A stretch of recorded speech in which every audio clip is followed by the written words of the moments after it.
This conference will now be recorded. Oh, so we are recording this with the public address announcer. Okay. With that, call to order meeting at 3:01 on September 22nd, Utility Committee meeting. We have in attendance Marcus Tangent from the City of Lake Stevens, myself, Gary Petersagen, council members, Mayor Brett Gailey, City Administrator Gene Brazel. Who am I missing? Yes, that's, and then from the Sewer District, we have Mariah Lowe, Commissioner, Kevin Koshi, Commissioner, and Dan Lawrenson, Commissioner, and Tanya Christopherson, as well as Jonathan Dix. Anybody else representing? I guess that's it as far as the Sewer District. Okay. With that, let's move on to item number 3, action items, approval of meeting minutes from June 23rd. It's been a while since we've met, so hopefully this refreshes everybody's memory as to what took place.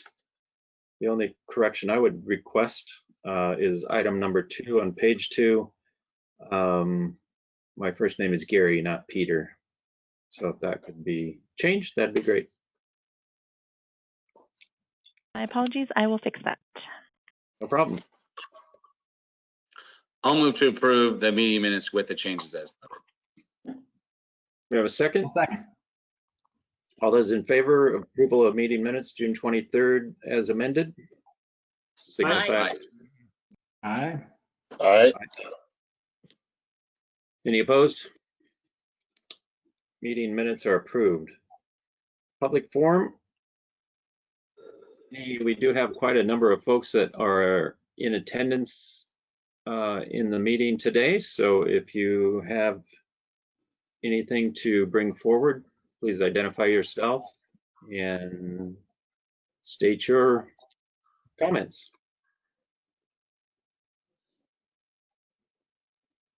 Anyone stepping forward?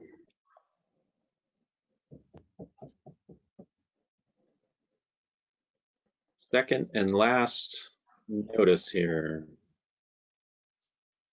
Let the record reflect there's no comments from the public.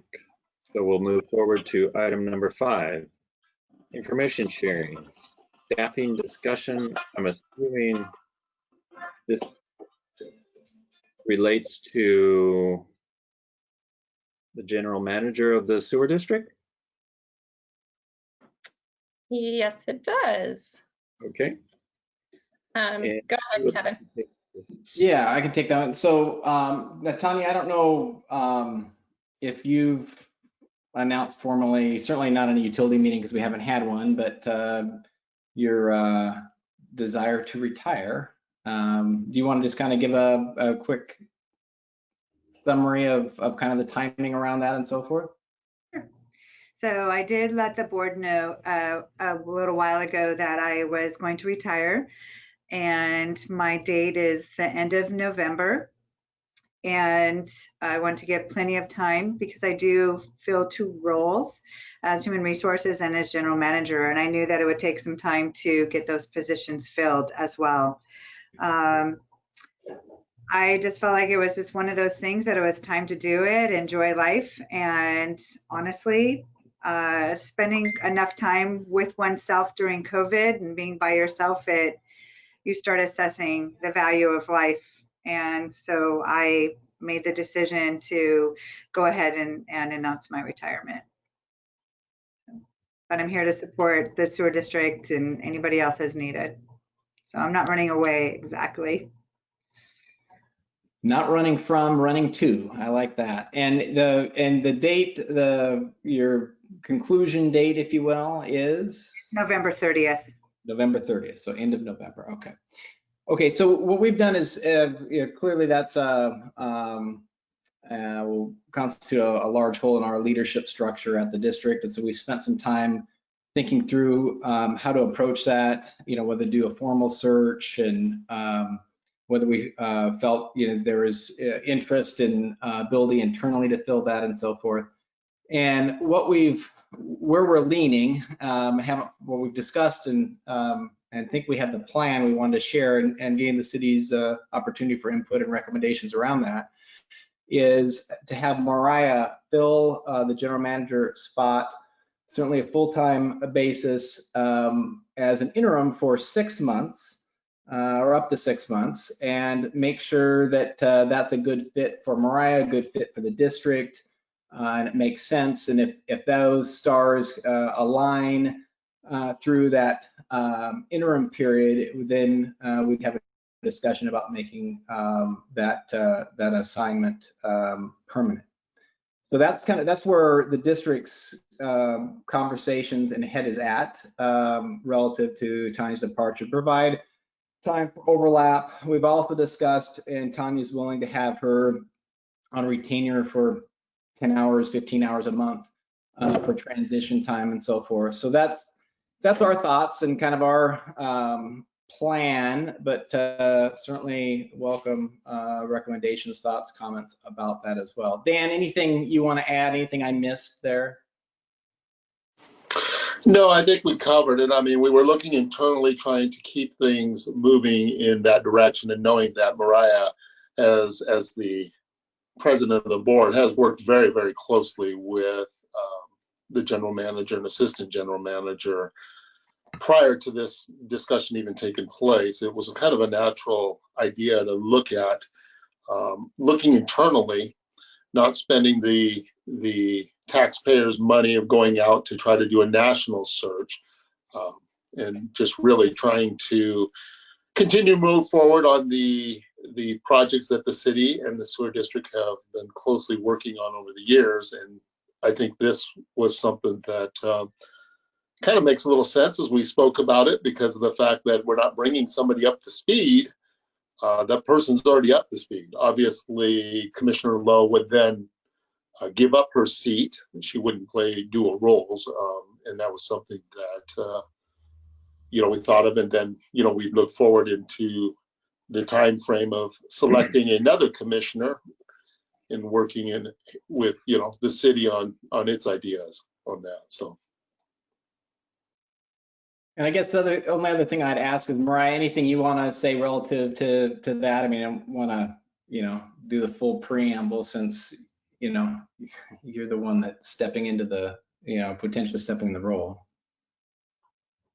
No, just I'm really excited to continue to serve, the community now at a full-time capacity, if that's what happens.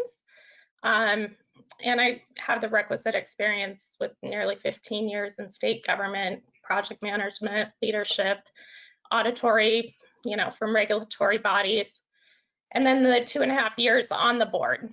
So we did try and go the way the agreement is outlined and bring it to the city first. So that's really why you see so much of the staff on the call today, since this is the first they're hearing of it as well. But I know we'll have that continuity if this is how it goes down, and the staff support for that role, and so that we can continue serving the city together. So I welcome, comments and questions or. Yeah, just clarification. Is this potentially wearing two hats like is present as far as the HR and general manager, or just the general manager? Gary, we're going to actually promote within, for the general manager, we'll be promoting Roz as our human resource manager. She'll be overseeing that position. I'm not familiar with Roz, so what is her last name? Gork, G-O-R-C. Oh, okay. She has an experience with human resource. We brought her on, in March, I believe. I was out of the country, so when she came on board, March, and she has experience as human resources. Okay, and so Mariah would fill the capacity as general manager. Okay, so I guess a couple of questions. 2.5 years already, wow. Time flies.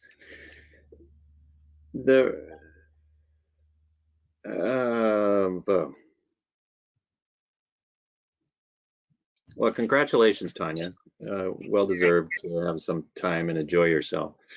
Okay.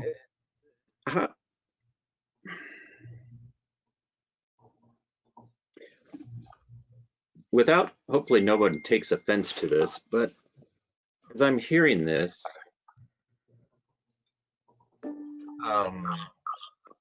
this kind of seems predetermined.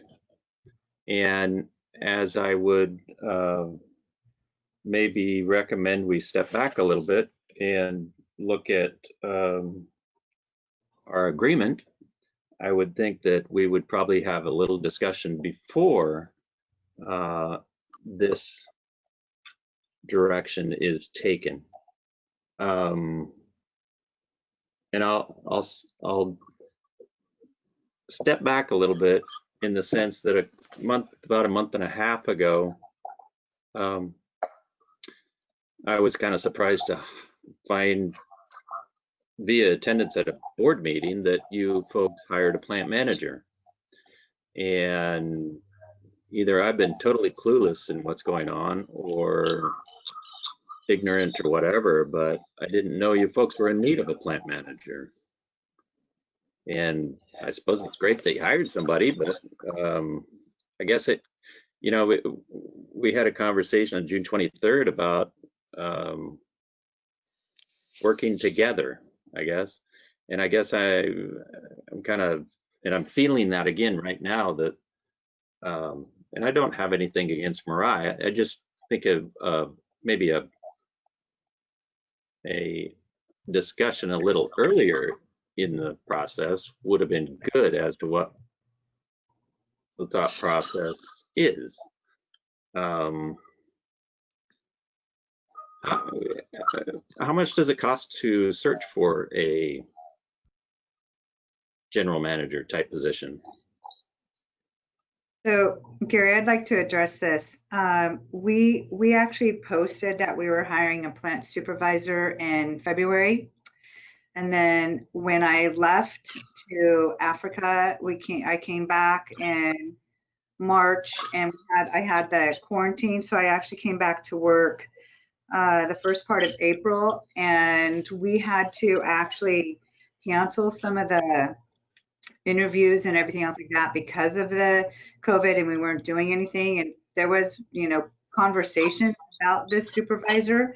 We've ran without a supervisor at the treatment plant for quite some time, and there's been some changes in the last 6 weeks at the plant, and Casey is no longer at the plant. You guys will know that. I need to have a supervisor down there, and the employees, you know, wanted to have a supervisor. We're replacing somebody who was a manager there 4 years ago, and that leadership was important there, but we have had that posted in February and we hired in July. And to hire for a general manager, you're probably looking at about $30,000 and to do that headhunter search. So clue me in, did we ever talk about this at the utility committee? I would have to look back. If not, I did it at the board meetings for sure. Not about the GM, not about me leaving, but about the supervisor. We talked about that at the board meetings. And yeah, we hired a supervisor, not a manager. Yeah, Jim, I believe it is, right? Yes. Yeah. I guess, Gary, let's separate the conversation just so we can be clear. So let's talk about the supervisor first and maybe conclude that conversation, then move to the general manager. So from a supervisor perspective, I guess, what do you see the level of involvement at any hire within the district, if at all? Is there any distinguish from, level from someone in our admin team or someone out in collections?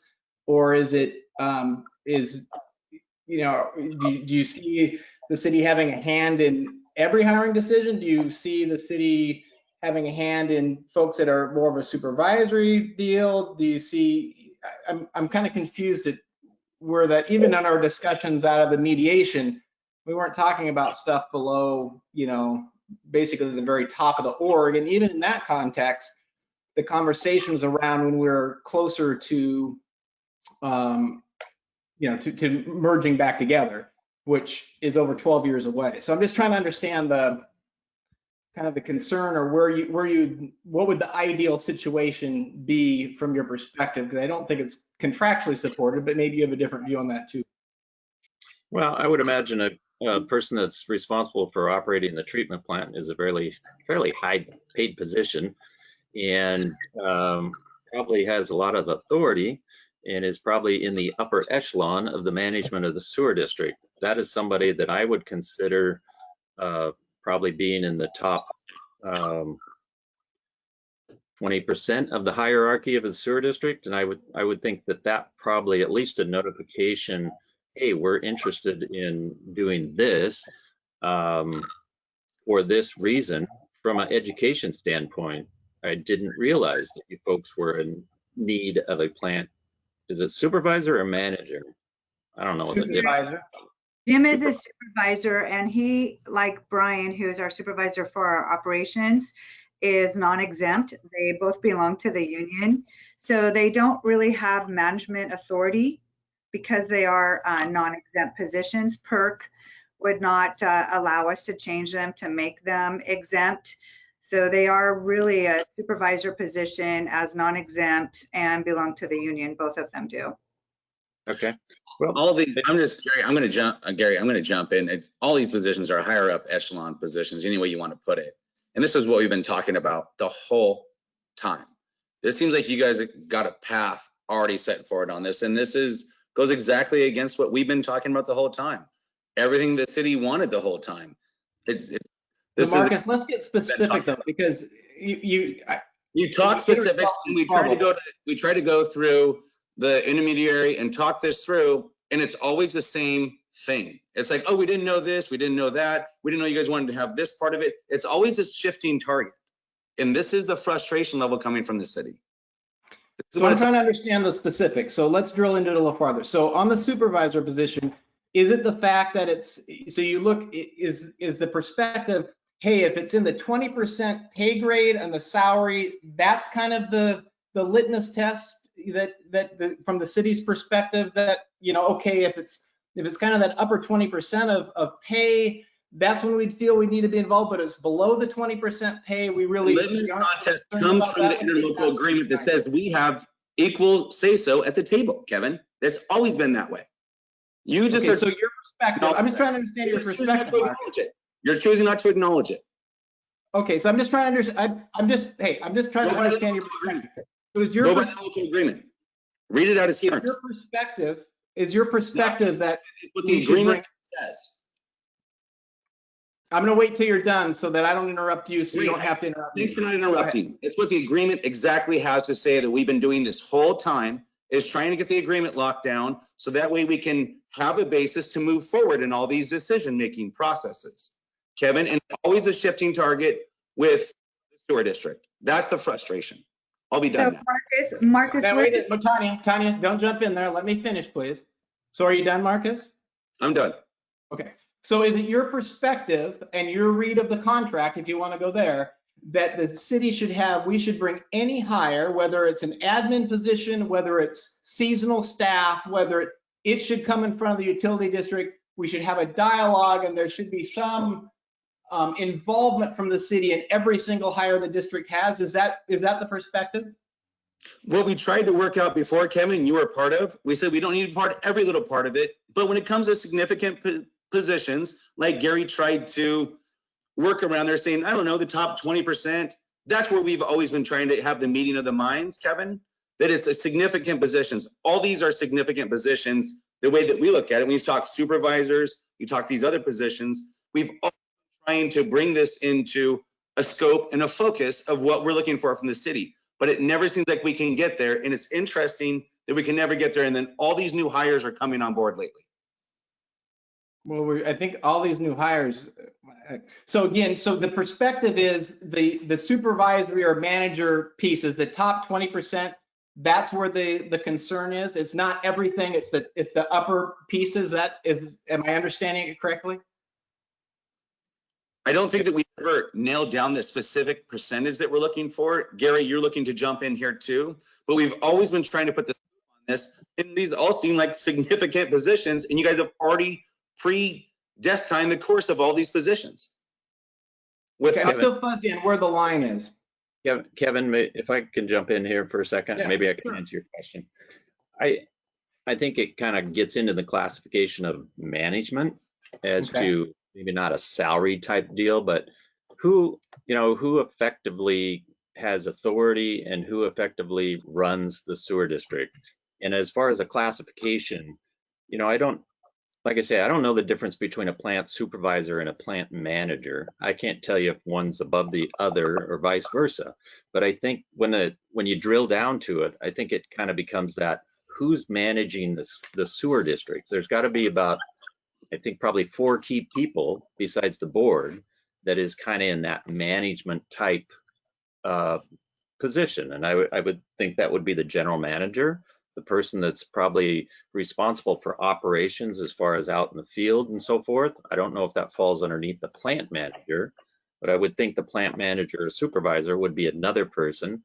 And then probably your internal admin, maybe your human resource, those kind of 4 key people that kind of run the sewer district, quote, management, would be probably appropriate to have some dialogue on, I would think.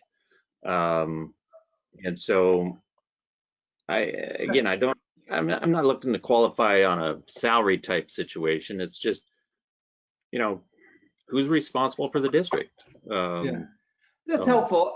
I think, from a district's perspective, it feels like the targets move, and that's what can land a bit frustrating on this side. And then we get a bunch of general comments in the public that aren't accurate. And so that kind of fuels that fire a little bit. If we can nail down the specifics so the things don't move, and I'll give you an example.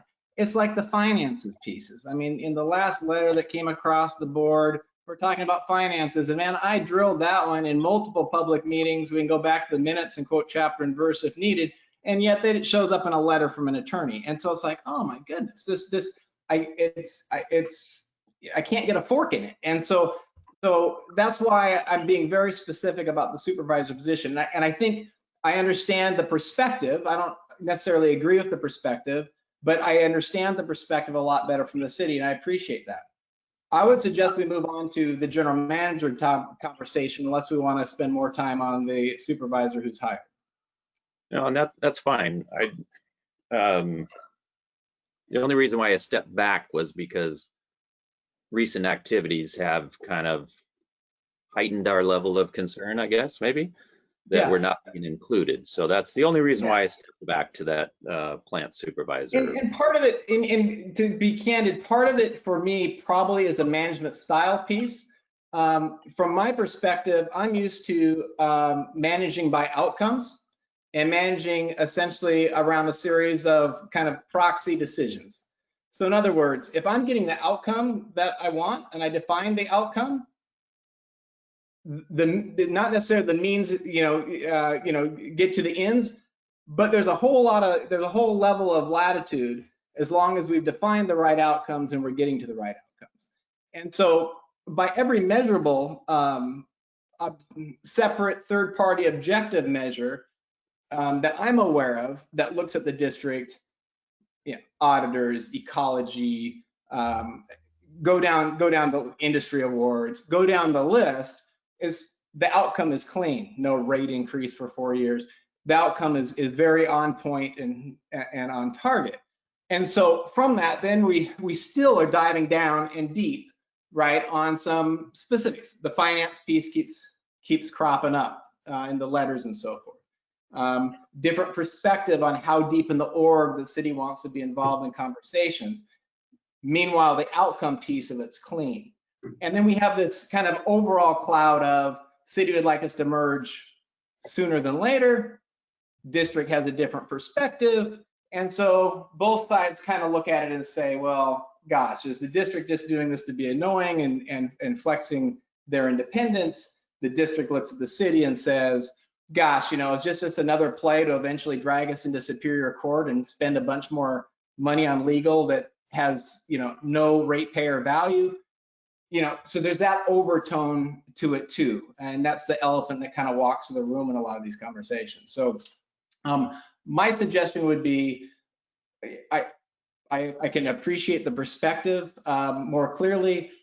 Upper 4 or 5 people in the district, the city feels strongly that they should have a dialogue, if not an outright say in how we fill those positions. I think I got the perspective, if I'm articulating it correctly back, that's what I've heard. If we got it correctly, and if there isn't any other questions around the supervisor position, I'd say we move to the GM discussion. I don't have any other questions unless somebody else wants to jump in. Okay, let's move on to the general manager discussion, I guess. And I keep looking over my desk here because I won't jump into it. Anyway, I guess where should we start on this? To me, you've come forth with a recommendation, the district has come forth with a recommendation to fill the vacancy, the 2 positions. And actually, I'm not making a recommendation. I don't think we're making a recommendation here. What we're making is we're making you aware of discussions and where the district's at. I think the city has an opportunity to make a recommendation on whether they are okay with that, whether they want to take a different direction, call for a vote, whatever you folks want to do. I think that's, you know, certainly your prerogative. I agree, Kevin. It's in 7.1 if they want to look it up, but the city has the opportunity now to make recommendations. That's what I was looking to over my shoulder, Mariah. Was the agreement. I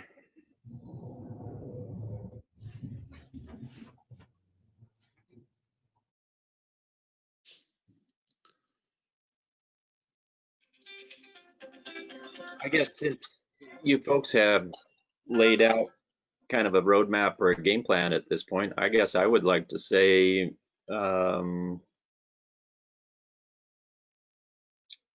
this is something that we probably, from the city standpoint, would probably like to discuss internally. And I mean, I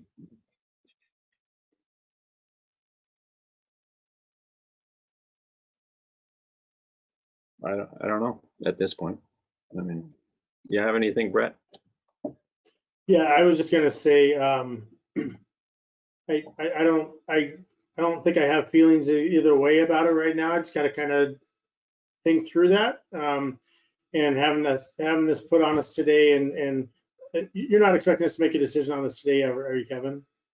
Well, my expectation would be that if you have a recommendation, an alternative recommendation, as in, hey, district, I think you should go do a nationwide search and spend the 30 grand that's estimated. That would be a recommendation you could make. You can make a recommendation, say, no, I don't want you to appoint Mariah until, you know, 3 weeks from now or something. You could make that recommendation. I think the city's got a lot of opportunity to be able to be very specific about it. What I would prefer not to happen is what happened when we had we awarded some contracts, which was, you know, well within the contract and everything else for us to do, but there was concern about that. And man, I fell on my sword and I apologized. I even put it in writing in an email. And what I got, what was the reward of that was there wasn't any recommendations. There wasn't any votes. There was an offer out there to back it completely up and start over. That offer wasn't taken, but what we got was a legal letter that had a whole bunch of stuff in it, including that the district, you know, is probably not following right procurement practices. So what I don't want to do is press pause now, have folks go away and discuss, and have the ratepayers fund another letter that comes back to the district that says, you know, we think you guys missed it. And Kevin, I don't think that's the case. I think the case is this scenario has been put before us right now, and I think we might need to take a little bit of digestive time on it. And I'm not saying that's months. That's probably a little bit of time to digest it within the city and see what we think of. Are we proposing to get together next month in the month of October? The problem with us is the clock's ticking, right? I have X number of time for Tanya to overlap with Mariah. So that's a fungible asset and opportunity cost. So I don't have an issue going away and giving you guys, a chance to discuss it, being caught cold on this call with it, right? Not having preamble. I get that, but this needs to be measured in days, not weeks. Yeah.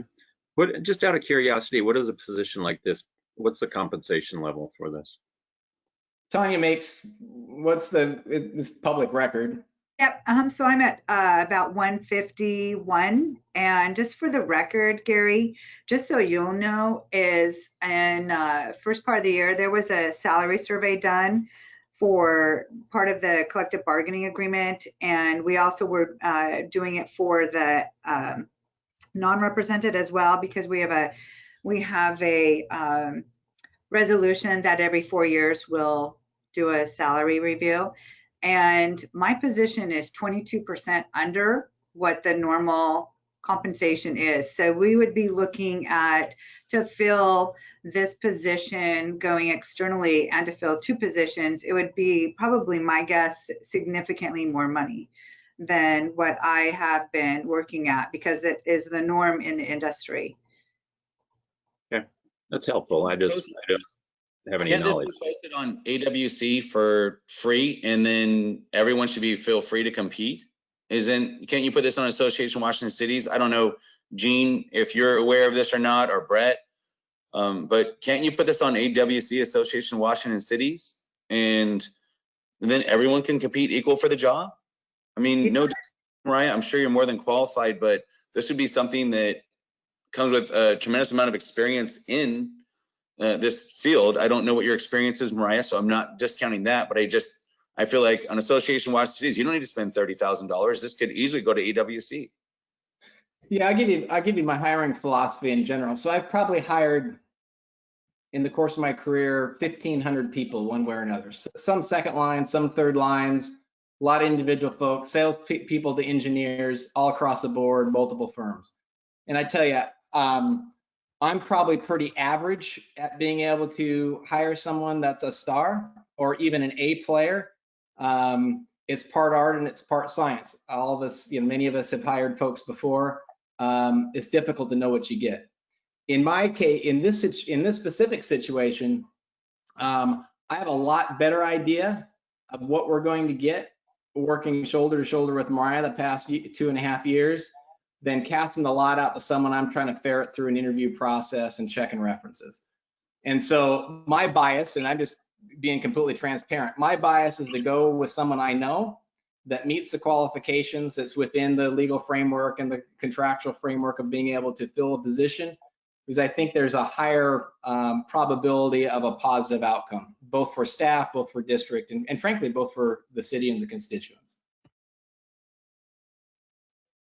So taking another step, assuming Mariah was put in this interim position, what would be the process for a new commissioner? Because you can't, like you said, you can't wear both hats, right? Yeah, the RCW says we have 90 days to fill it. Otherwise, it goes to the county. So that's kind of the time frame bracket from a legal perspective. We'd open it up. We would interview candidates, and we'd select one from Dan and I. And so that would, same process we used when we placed Mariah in the position, same process we used and put Dan. Now, of course, they both went through an election cycle now, but same process there. Okay, thank you.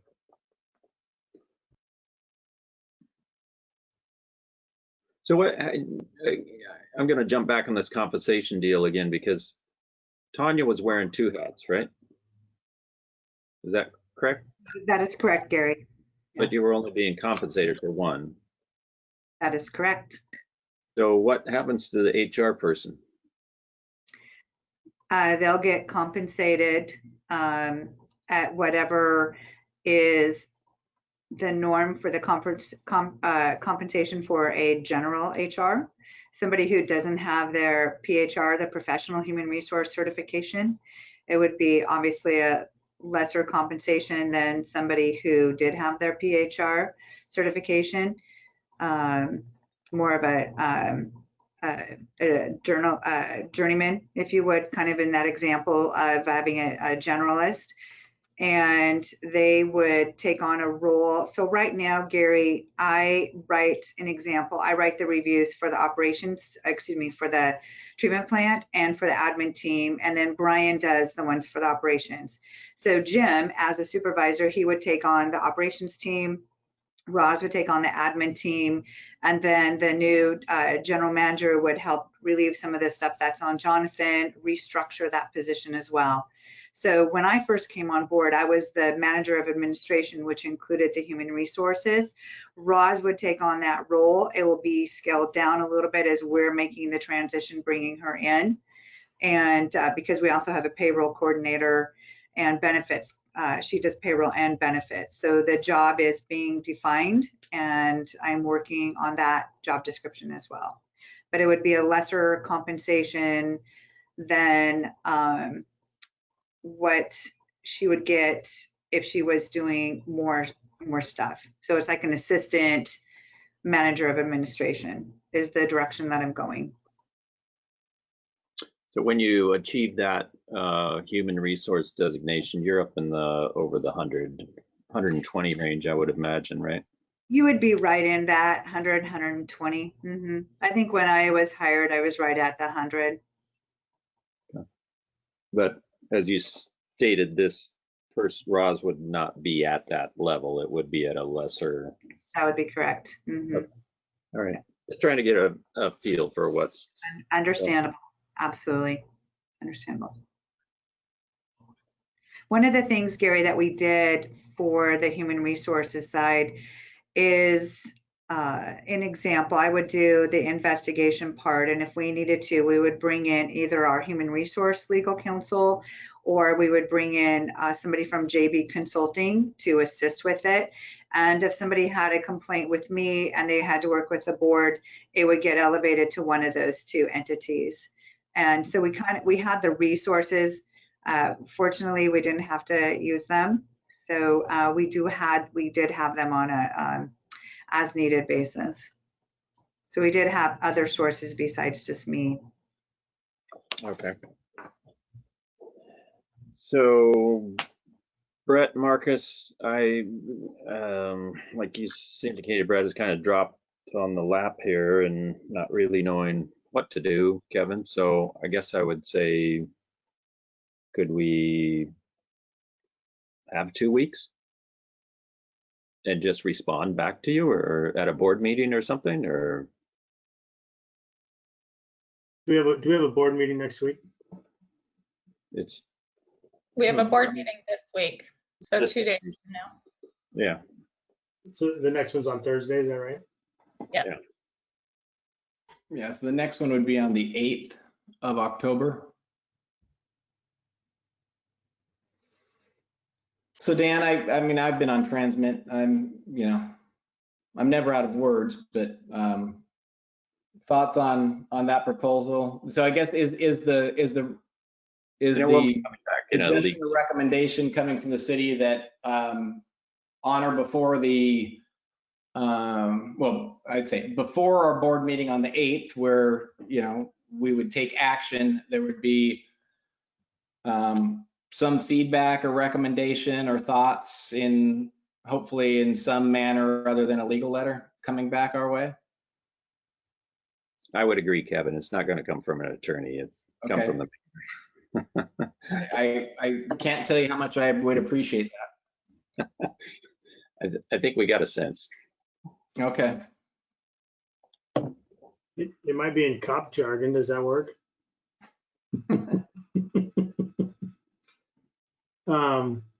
Yeah. Is Dan- Yeah. I just want to give Dan a chance to. No, I'm fine with that. I mean, obviously we want you guys to be able to mull it over and talk. And even outside of the meeting, obviously Kevin and I can't meet together at one time, but if either or, council member or the mayor or anybody wants to sit down, have a cup of coffee, maybe kind of go through it in your mind and tell us before you write back or however you want to officially respond. I have no issue with that. I think the board is trying to take a look at how can we have the least disruption in our organization, save all of our taxpayers money, the ratepayers, by not having to expend funds that really don't need to be spent, and be responsive to everybody's needs. I mean, obviously we want to be responsive with the city, and we want the feedback that we get from you, but we also have to be responsive to all the employees that we are responsible under the umbrella of the sewer district.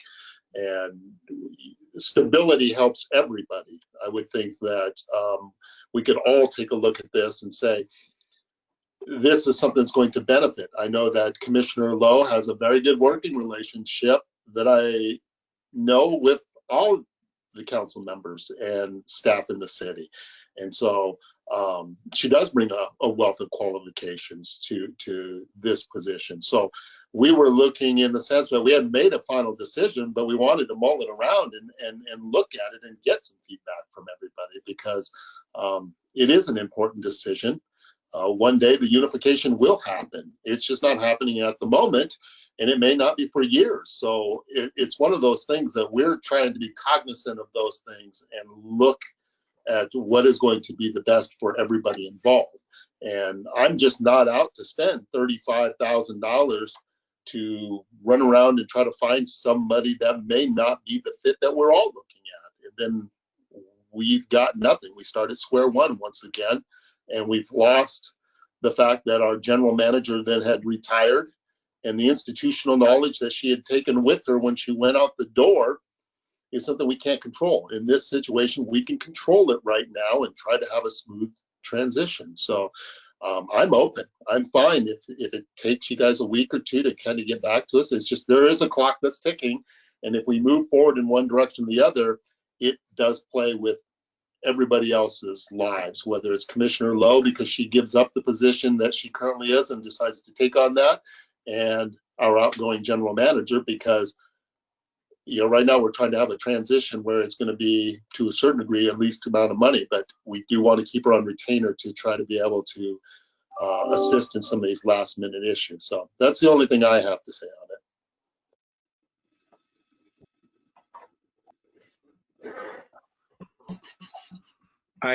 it. So I guess could we respond back to you prior to a day or two prior to that, say October 6th, I guess, just so you have it on your agenda or whatever? And that would be great. Yeah, a couple days. Yeah, that would be fine. The 6th would be close of business on the 6th. Let's just say, to put a pin in it would be great. Yeah, if not sooner. So how does that work out as far as personnel? What I don't want to do is mess up, if we're okay with it, the transition of it either. So I just want to make sure that.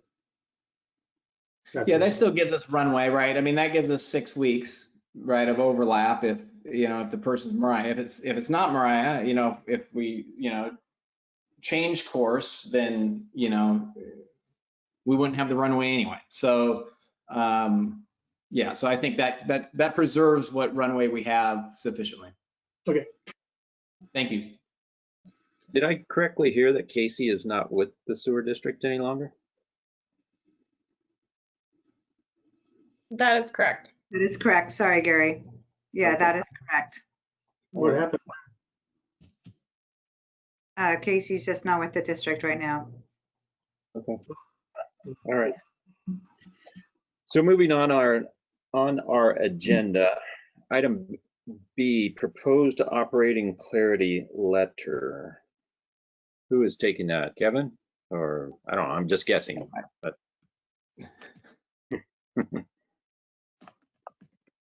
I think this there's nothing in the back. So this is kind of since Mariah is filling the position, I get to be the speaking point. I'm going to go back on mute, and Mariah, the rest of the agenda is yours unless you want me to come back out of my box. Okay.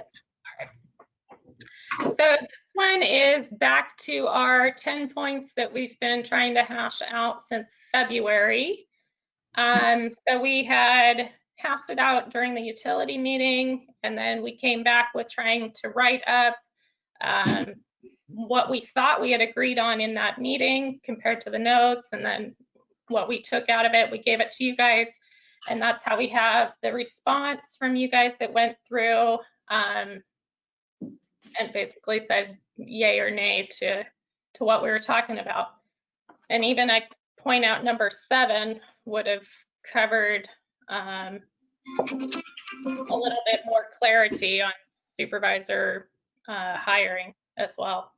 But and it goes back to the point about the financials and stuff like that, that we thought we were clear, but we're not clear. So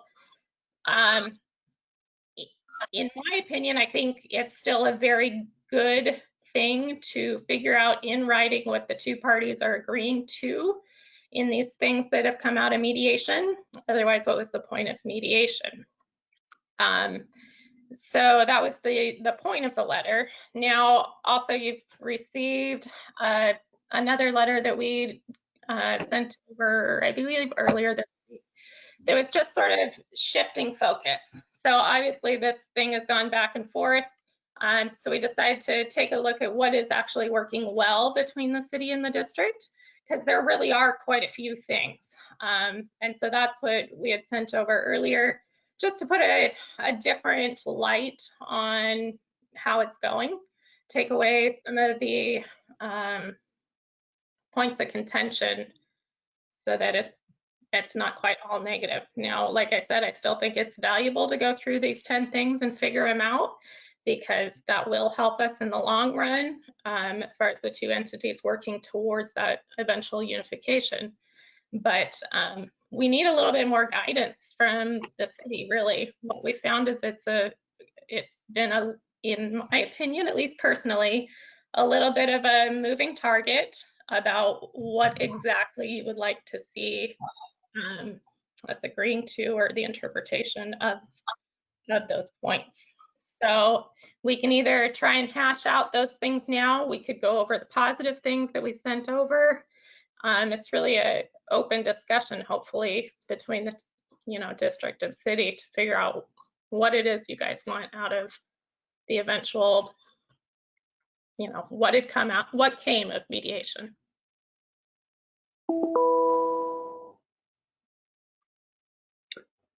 Well, I hate to beat a dead horse here, but it would seem to me we just talked about the executive management staff, that I think we're a little clearer on what we would like to see.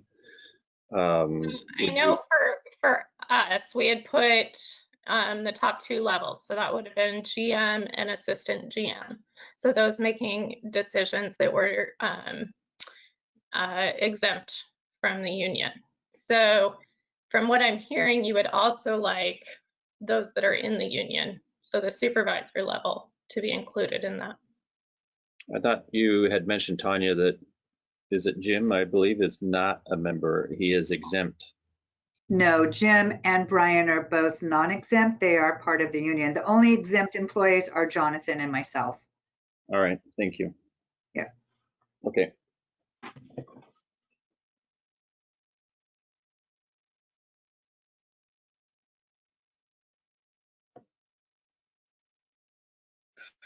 If I could suggest, I think it would help the city side if the district could provide an organizational chart so we could really understand what we're talking about. That would be ideal. Thank you. I would agree with that. Maybe the electeds can get together and we can go down the list and feel like we can put a circle around the areas of which we would like to have more input into.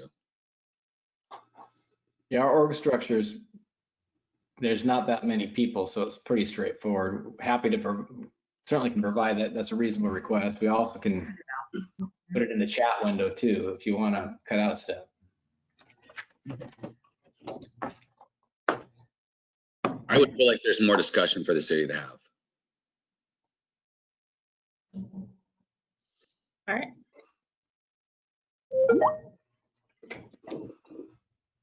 It's a work in progress. Mariah, you mentioned 2 layers. So I'm looking at your proposal for operating clarity dated September 10th. Is there a different version that says that in? I don't see the 2 layers.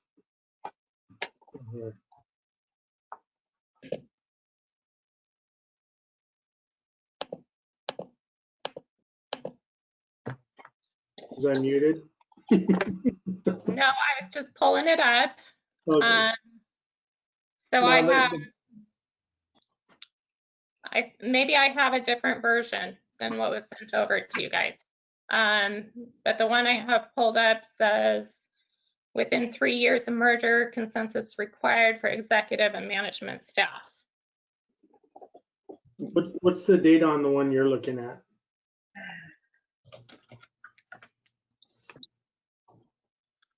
I don't know. So there's 2 docs, right? There's the doc that came out of mediation that was 6 points. It expanded to 10 points. We sent that back and forth a few times, right? So that's kind of the 10 points. And in there is awareness of changes of managerial staff and finances and capital planning. And there's, the 10 points, right? So there's those. That one we've sent back and forth a few times. The last couple times we sent it, we've gotten, just to summarize, we got it, hey, we don't like it, but we aren't making any suggestions around it. That was kind of how it landed at the district. And so what we attempted to do is take a different approach. And the different approach was not to continue to beat those 10 points anymore, but to take a step back and say, hey, there's a tremendous amount of opportunity within the framework of the utility committee to make recommendations and call for votes. We'd suggest the city exercise that right. There's tremendous amount of positive things that we're working on. Staffs work well together, and we listed the projects off that are there. And we also took the opportunity to emphasize that when you look at the outcomes of the district, the desired outcomes that our citizens and ecology and our auditors and the city would hope to drive, the objective measures are rock solid. So that was the purpose of the letter, is saying, trying to reset and say, maybe there's a different way to look at this. If the city's desire is still to drill into those 10 points and come up with a document that, operating clarity, then we can pull up the 10 points and we can start, have more dialogue around the 2. But our encouragement would be, we've tried to do our level best on sending something over, and what comes back is more legalese and we don't like, but we don't have suggestions. And so, or at least that's how it's landing on this side. So the September 10th letter is that more broader letter that is trying to be positive around the relationships and how to go forward. The 10 points is an earlier document that went back and forth, and it really, we can go either way. Which direction do you want to go? And we can pull up the 10 points in this meeting and start going through them in whatever level of detail we would like. There isn't that much, well, we can go through them if you like. I just leave it at that. I'm not interested in going through the 10 points again. We've already gone through the 10 points time and time again. We always come to the same position every single time. What's your recommendation, Marcus? The recommendation is, I think the city needs to get together and have a conversation. Okay. I have one question kind of around that, and this, Mayor Galey, I guess my question is to you, and that is, back during the election, there was a thumbs up, thumbs down in terms of whether folks, were supportive of aggressively having the city merge with the district or not. At that point in time, you were not a fan of that. Have you reconsidered that and looking at that? And here's what I want to avoid. I want to avoid more legal expenses, and I want to avoid not having this drug in. My calculus is it would be hundreds of thousands of dollars in legal expenses if this got drugged to a superior court situation. So I'm just hoping that that's not the outcome we're driving towards, because there seems to be a lot of other opportunities to make this work, especially when the objective measures of how the district ran are rock solid.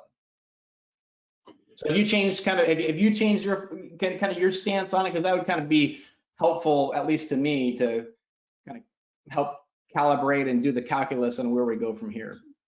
Yeah, Kevin, so I think I would answer that in saying that in taking the mayor's position, I do get a bit different perspective in what it means for an earlier merger. And so how would I answer that thumbs up or thumbs down right now? Would probably be more leaning towards up. I'll be honest. Yeah. All right, I appreciate the transparency. Yeah. So I guess I'll just ask, you know, I kind of like to call the elephant out in the room. Is it the city's intent to take this to Superior Court and try in an attempt? I think there's no legal avenue to make that happen, but to attempt to invest legal dollars, ratepayer dollars, and attempt to force an earlier merger through the courts, is that a conversation of topic? If, you know, I went and did a FOIA and dug deep on it, or is that off the table from your perspective? I don't. Last thing I want to do is have anything go to courts and spend way too much money on anything that we should be spending money on other places. Kevin, from my Okay, yeah. Kevin, from my perspective, no. I mean, we're not interested in dragging this thing to court. I mean, why? Okay. Nobody wins in that situation. I would agree. And we have not. I mean, I will say way back when, of all the things that were on the table, that was an item. You know, just from a standpoint of an attorney, always advises you of all the things that can be done and so forth. But no, it has not been a topic of discussion at all. So. Okay. All right. Marcus?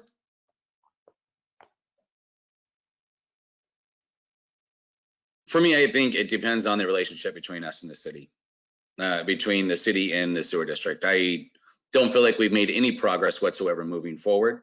It's clear that you guys don't want to merge. We've tried to do a financial analysis to see how it might save the ratepayers money. You guys don't want to be participatory in that. You guys continue to make decisions without the city's involvement. You ignore the ILA. I'm just trying to see how the relationship moves forward. It doesn't seem promising to me. I want to look at all avenues on the table for myself. If we're not going to be involved in the decision making of how the sewer district works, and you continue to not involve us, I don't see how we're going to continue to work forward on this. So I'm looking at the relationship with the sewer district. That's my decision making process. If we're not going to be cooperative, if we're not going to involve the city, and just like today, you drop this in our lap, it's like, hey, we've got decisions to make. There was no really involvement. It's just like, hey, here's what we've got proposed. No backstory. Tanya got a position raised. Jonathan Dix got a position raised. Never included the city in any of these decision-making processes. These are important decisions. All part is supposed to be part of the ILA. You continue to do this, even though when we talk about the 10 points, we continue to talk about things the city wants to be involved in. It's always like, oh, we were unclear about this. We didn't know. We never have clarity. We've been working on this for 4 years, clarity. We never seem to get clarity. We never seem to get a working document. It's always a shifting target in my mind.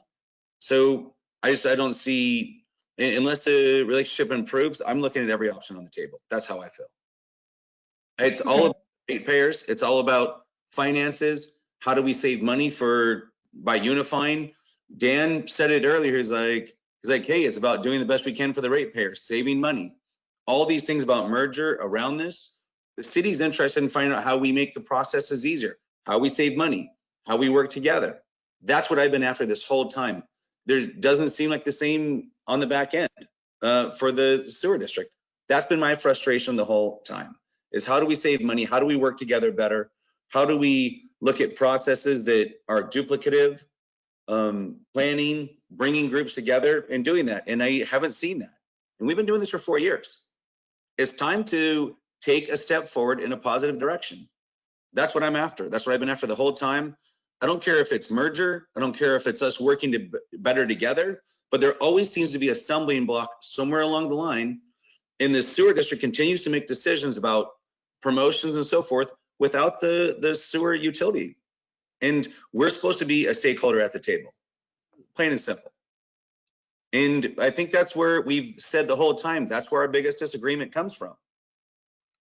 Do I want to go to Superior Court? No, I don't like the idea. But getting clarity on the sewer utility role in how decisions are being made, that's ultimately what we've been stumbling on this whole time. And that's when you talk about white elephant in the room, Kevin, that's what it is what does the city's role have in the sewer district? And that's the thing that we always stumble across every single time. And it gets back to when you interpret it different than we do, we interpret it different than you do. And that's where we seem to continually have the problem. And until we get that problem, part of it solved, we're never going to move forward together, one way or the other, unless we can come up with some agreement, which we've tried to do, but there always seems to be a reason we don't. Okay, so I'll put you, lots of context there. I'll put you in the certainly open to Superior Court column. That's not what I said. I put me open to getting a final agreement to put together to where we can move forward together column. So you can put it any column you want. You can say what you'd like. That's not what I said. I said specifically, I don't want to go to Superior Court. But unless we come to an agreement, we've got to get something solidified on how this group moves forward. Otherwise, we're going to continue to have the same problems. I never said that, so I don't want the words in my mouth. Thanks. Okay. All right. Well, then what's the recommendation then, Marcus? Do you want to carve out time and go through the 10 points? I mean, we've provided best foot forward on that. What we got back is concern across the 10 points. And I cited the example of the financial one, which was frankly silly. Do you want to drill into those, schedule some time and drill into those 10 and try to nail those things down? I mean, we were supposed to do that at mediation at the beginning of this year. We all went to mediation. We were supposed to do it then. Well, Marcus, I can't change the course of time before, but I make decisions on the margin. The margin is from this point forward. So what would you like to do? Do you want to go through those 10 points and work on them together in earnest between the two entities? Because again, from the district standpoint, we've provided additional clarity around those 10 points. And what we got back was not constructive, but we got a legal document back that says we don't like what you said. Okay, peace, you don't like what we said. That's where it stalled out. Our response this time was trying to take a different tact, which was, hey, outcomes are good. There's a lot of positive things we've worked on, capital plan, and so forth. Do you guys still want to drill into those things and come up with a document? What I'm hearing from you is absolutely I want to. I'm frustrated that it hasn't happened 8 months ago, but not to relive that because I don't think it'll be therapeutic for you or me. What do we want to do from here? Do we want to schedule a time and take the last letter that was done from the city's attorney and you folks that came to the district that said you didn't like what the district put forth and sit down and talk through where we're at since mediation? Is that the next step, or do you have a different recommendation? I'd be glad to sit down and do that. Gary, I don't know where you're at. And then we can decide whether we can move forward once and for all. And then we can start making better decisions. I have always been willing to come to the table and try to work this out. But the same dialogue has been going on for 3 to 4 years, Kevin. 3 to 4 years. Well, I'll offer this. I mean, when we went into mediation, there was an I thought it was a helpful process. It was an interesting process. I think it was also a helpful process.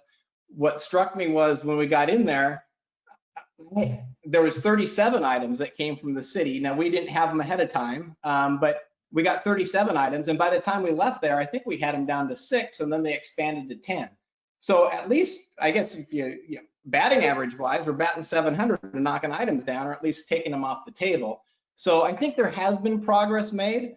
And I think part of the challenge is just because I make a recommendation and someone says, thanks for the recommendation, but I'm not going to go forward with your recommendation. I'm going to go a different direction. That doesn't necessarily feel good to me, but it's not the same as me not making a recommendation and not having it heard. And so I'm all for, let's dust off the 10. Then if that's still something we feel that is a critical piece to move forward with, and let's probably block out a couple hours, maybe more, and let's go through them again. And I would encourage us to document during that time frame. So when we exit, like we did with mediation, we have a document that we both see, so there's not a confusion about it, and we can say, okay, we've made progress on that, or at least we agree with what we're exiting the meeting. So may I say something first? In Sure. 2018, Jean and I and Barb and Mickey spent hours and hours and hours and hours putting an evaluation of what we would need to do for a merger.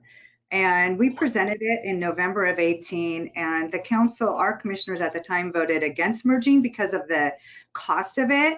Brett, I believe I went over it with you prior to you running for mayor. We have had countless conversations about it. And here's the reality of it, is the staff all works really well together. We already have things that are in place that are working well together, and we valued what it would take for a merger. And it's not like buying a house where it just is going to happen in 30 days. It takes time. It's going to take us 3 years to get on the docket at the county at this time. You know, these things take a lot of time, and we had this done already. We did it in-house. We have all the information that you need to know. I don't know why you just don't use that template that we already have. Instead of every time we have a meeting, we start all over again without respecting the work that Jean and I and our employees did in 2018. We spent months and months and months on that document and getting the answers that we needed to go to get this done. And that's what I don't understand, is why are we reassessing that? Marcus, you saw that document, you know what we did. And we're not reinventing the wheel. We put it together and we voted not to merge at this time because of the added expense to the commission, to the residents. And that's why we voted not to do it at that time. I'm more than happy to send it out again, but if you want to do something, let's use that document and start with that instead of reinventing the wheel time. Jean, did you feel like there was so much expense to the ratepayers you didn't want to move forward? Was that the general consensus of that? I agree with the work that went in. The numbers at the time, the reason they were so high is because of legal costs, and they were estimated high. But the numbers are the numbers. I think that we have an opportunity before us. We've got some open positions. We can explore an ILA for the city to start providing some of this help to the district now that there's positions open. So I think on the city side, we need to look at how it would look if the city provided the general manager position or the HR position. We have staff to do that, and we can put an ILA. So I think all options need to be on the table as we continue to move forward. So I guess I would say, from listening to all of this conversation going on, is, you know, what I'm getting, what I hear at times is like the decisions. We don't like the decisions. Well, the decisions we take from listening to both sides when we have some of these the merger is a prime example, and the board in 2018 decided no, we weren't moving that way. But it creeps back in, it seems like, over the months, little by little, incrementally, that no is not an answer, obviously, the city wants to hear.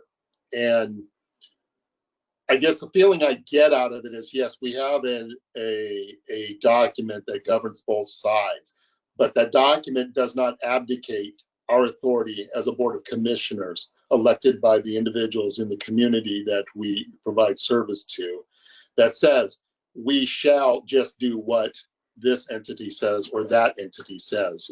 We have the authority under the RCW to be able to make those decisions. Now, while we work together, and it seems to be the crux of the issue, is there is different understandings or beliefs on how that document is assembled and what rights one side might have over the other.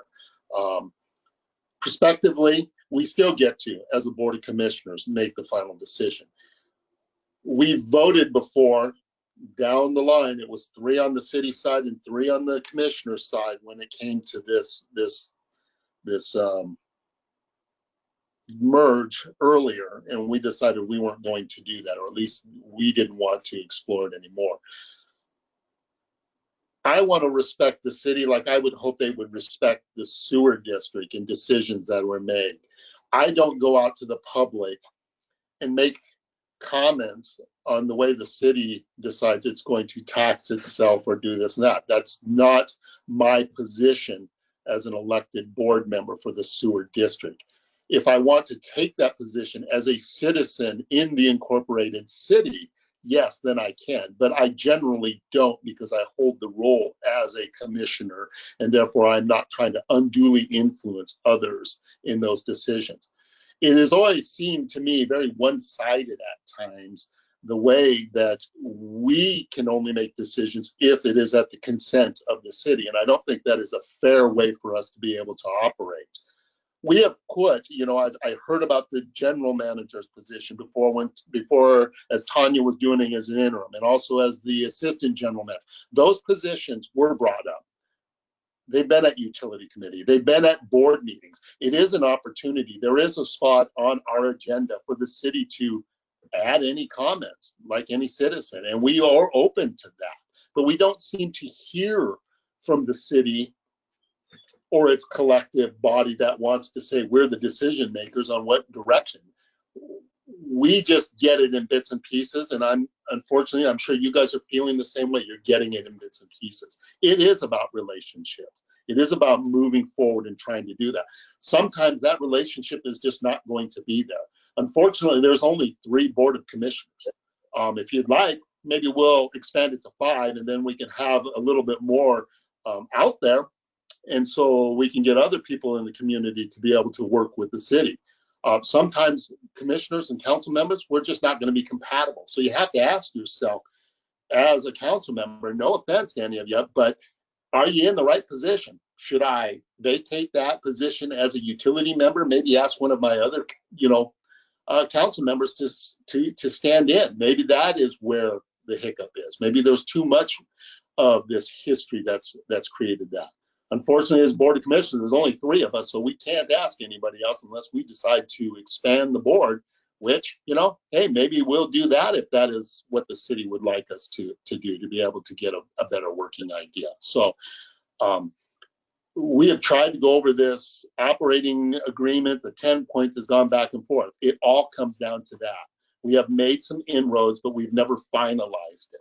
And until we finalize it, it's going to be very tough for us to sit there every time we make a decision, then to be called upon it. It's not a final document. That's why we're asking for some of that final input. So we can both have the same sheet of paper. And so that's where we just really need to start, because if we're going to constantly go back and forth like this, and it seems like we've been doing this now for 2.5 years, I think the utility committee sometimes it's not working. And so we all get a little bit tired, and maybe we just have to sit back and just wait for the next thing to come along and go from there, or a new council member to come on board, or a new commissioner. So that's where I think that we're heading, and it's unfortunate because we should be working hand in hand.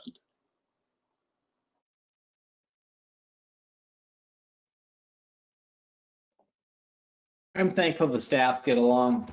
If we just fired all the electeds, probably the world would be a better place. But, we'll work through it. I just maybe in a nutshell, I think maybe rather than focusing on 6 or 10 items, I think just going back to the unification agreement, 7.1, I mean, it kind of encapsulates the whole thing there as far as getting some bookends around it. And I just, maybe we're grabbing it too much. Maybe we just need to figure out a structure of operation and call it good. And if we don't agree on that, then we don't agree on it.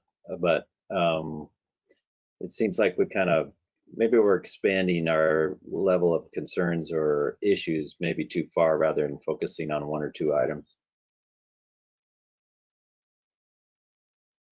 And I'm fine with putting some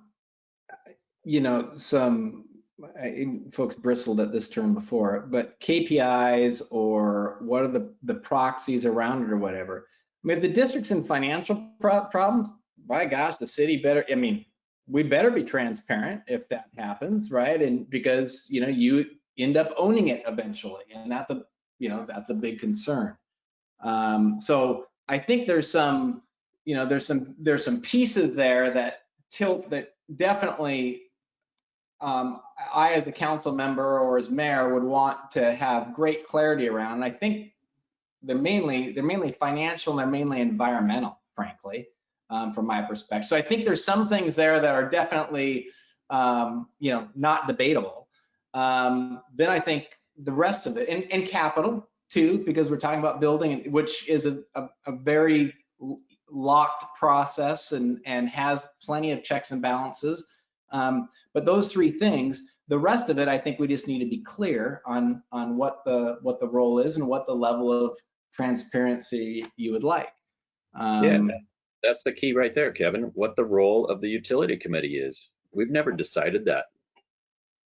We're kind of batting around these other little things that are out there, and yet we never get back to the core of what we're all arguing about, and that's the role of the utility committee. And I think, I mean, if you read 7.1, where the current district and city sewer utility committee will provide recommendations and oversight for planning, coordination, and management of the unified sewer system, and may adopt rules of order, structure, and operation of this overseeing committee. We've never done that. And it seems like we're messing around with all this other stuff out there, the financials and all these things, when we don't even know we haven't even come to an agreement as to what authority the utility committee even has.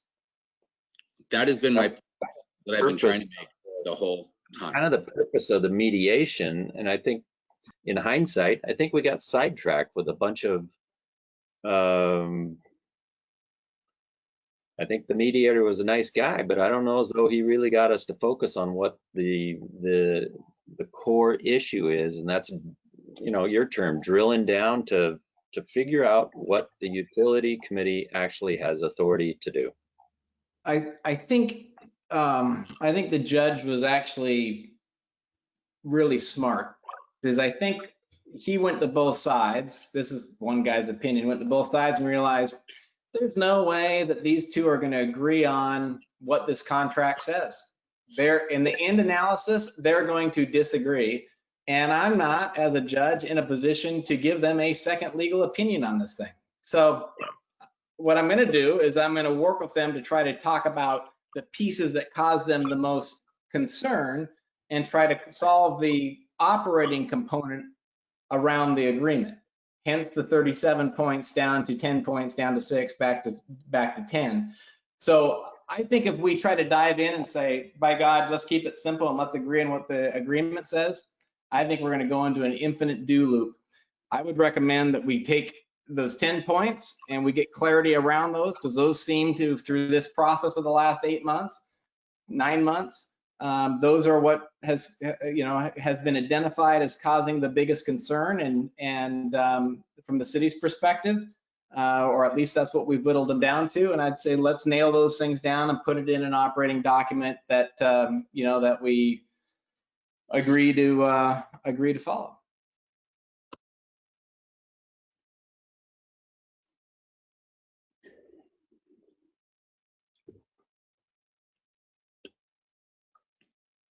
I'm still willing to get together and try to sort this out. So if that's where we want to go, I'm all for it. I'd love to meet with a couple of the commissioners, Gary, me, Brett, whoever. Without me, with me, I don't care. I'd like to try to get this solved. I'm tired of us not having a final solution on how to move this utility commission forward. Either we say or we don't have say, one or the other. That's just where we're at. And Marcus, I'll echo the comment. I am completely okay with me being part of the problem. I'm happy to step back on this thing and have my other two commissioners, or one of my other commissioners. I have great respect for my fellow commissioners. I'm happy to take a step back too. If I'm a barrier in the process, have no problem with that at all. It saves me more time anyway. So I'm good either way. If I can be helpful, fantastic. If I'm a barrier, I'll take that for what it is as well.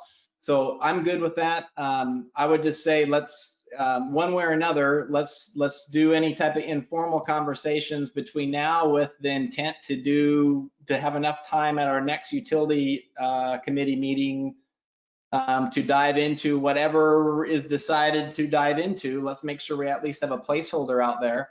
And I would suggest that we meet in a next month instead of, doing the once the quarter thing that the contract says. Let's go above and beyond and meet next month to try to advance this. Kevin, the only problem with that though is you guys are looking at a timeline for us to, as a city, to come forward and make a decision about how you guys are going to have control and leadership of that, which you guys are hoping to have us done by October the 7th. Is that correct? So here's the thing, 2 different conversations. Right, but We welcome your input, recommendations, and what have you, in terms of our general management position. That is square on the contract. There's, welcome the recommendations around the general manager. As we already discussed, by the 6th. We will then, depending on what that is, we'll make a decision whether to accept those recommendations or do we need to call a meeting? What do we need to do once those are forthcoming? We'll make a decision around that. This, in terms of the larger operating clarity, I'm not putting this larger operating clarity document and all this that we've been working on 9 months in front of us filling a GM role or making a decision on how we're going to fill the GM. Great. Okay, great. I'm willing to, if I'm part of the process, I'm willing to meet between now and the first week of October or whenever we need to meet.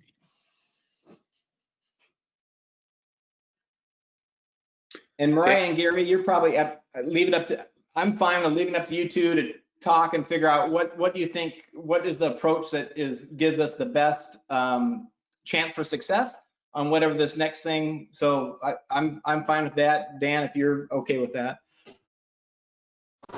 Yeah, no, I'm good with that. I mean, Mariah is the president of the board and Gary is the chair of this utility committee. I say those two get together and they can kind of tell us which direction, if they think I need to meet with one of them, or Marcus and I meet, or Marcus and Gary meet, or Gary and Mariah meet, or Kevin and Marcus meet. I don't care. You want to get together, Mariah? Yep. Okay. So I don't know if the 3 on your side want to decide what you want to do, and then just send me a message and we can do that. So it makes it difficult on our side, obviously, since only one commissioner can meet outside of a public meeting. So it also then makes it difficult because I can't make decisions unilaterally. So obviously it's just a discussion, but I'm happy to do it. Yeah, totally respect that. So I've got to jump off. I got a meeting to go to, but iron out when the time is, and I'll be glad to jump in and let's work through this. Mariah, I totally respect the idea of you jumping in. I just want to make sure it's copacetic for what the sewer district's really looking for. I'm sure you guys have discussed it. And I think the city, we should get together. I think after this, maybe the sewer side of the city should get together and have a meeting as soon as we can. Talk about next steps. Thank you. Appreciate that. Thanks. Have a good meeting. I've got to jump off. I got to go to an appointment. all right. Thank you. Okay, let's move along. Item C, 2% sewer tax as outlined in annexation fax letter.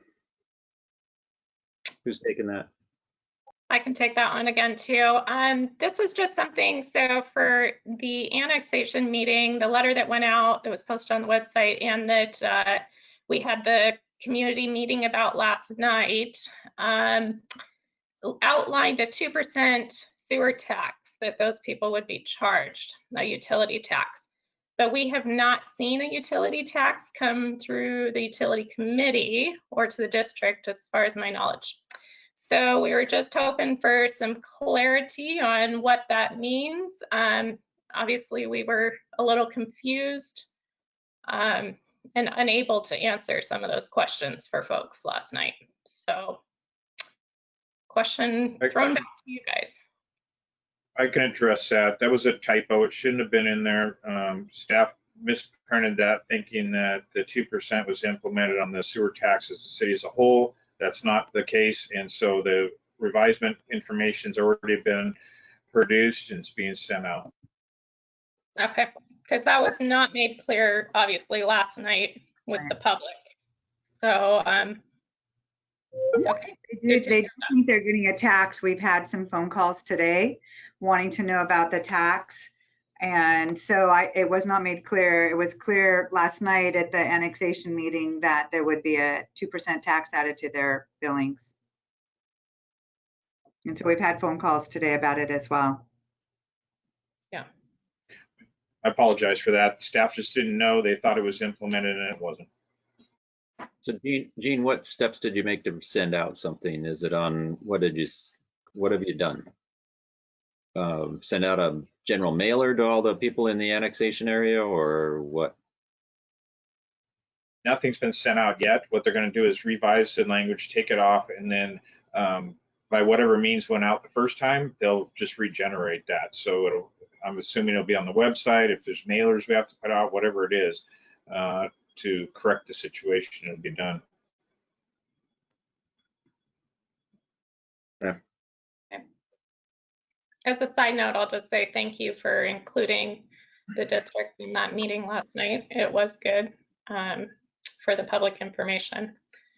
So we did have all 3 commissioners, GM and assistant GM present.